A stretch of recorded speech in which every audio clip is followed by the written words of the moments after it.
జరుగుతుంది కదా. అసలు బోనాల జాతర అంటే ఏమిటి?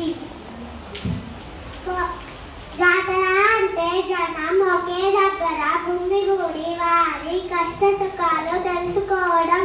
పూర్వం సెల్ ఫోన్లు ఉత్తరాలు లేనప్పుడు ఊరిలో అందరూ ఒకే చోట చేరి ఆడపడుచులు దేవునికి మొక్కుకునేవారు. అది తరువాత మొక్కులు తీర్చుకునే ప్రదేశంగా మారింది. అబ్బా, అందరూ అలా కలిసి ఎంత బాగుంటుందో కదా, చాలా సరదాగా ఉంటుంది. ఇప్పుడు బోనాల పండుగ వచ్చింది కదా, ఆ పండుగ గురించి, ఆ జాతర గురించి తెలుసుకుందాం. కుండను పసుపు కుంకుమ వేపాకులతో అలంకరిస్తారు.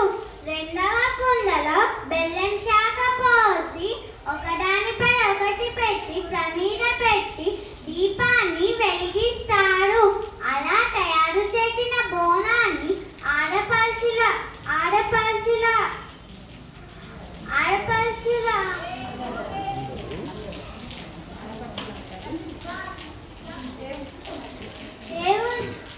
పోతరాజుల నృత్యాలతో దేవాలయానికి వెళ్ళి ఆ బోనాలని సమర్పిస్తారు.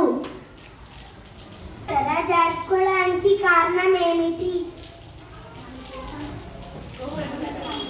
పూర్వం అధిక వర్షాల వల్ల మూసీ నది పొంగి ఆ నగరానికి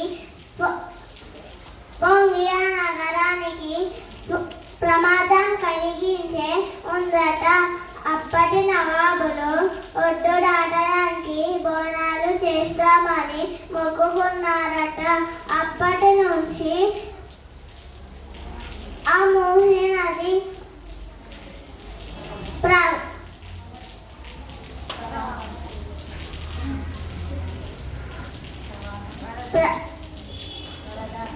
వరద ఆగిపోయింది. అప్పటి నుంచి ఇప్పటి వరకు బోనాల జాతర జరుపుకుంటున్నాము. కథ తెలుసు, చెప్పు. పూర్వం బ్రిటిష్ పాలనలో ప్రజలందరికీ ఒకసారి మహమ్మారి వచ్చిందట. ప్రజలందరూ ప్రాణాలు కోల్పోతున్నారట. అప్పుడు ఒక వ్యక్తి ఆ మహమ్మారి తగ్గితే బోనం చేసి నైవేద్యం సమర్పిస్తా అని చెప్పిందట. అప్పుడు ఆ మహమ్మారి తగ్గిందట. అప్పటి నుండి బోనాల జాతర పండుగని జరుపుకుంటున్నాము. చెప్పు.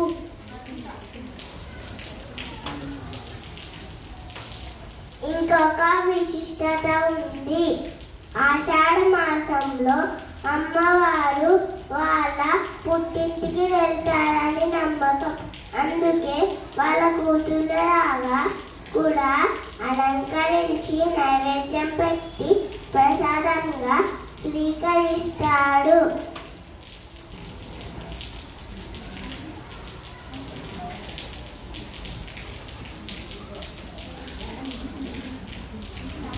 మీ ఇద్దరు బాగా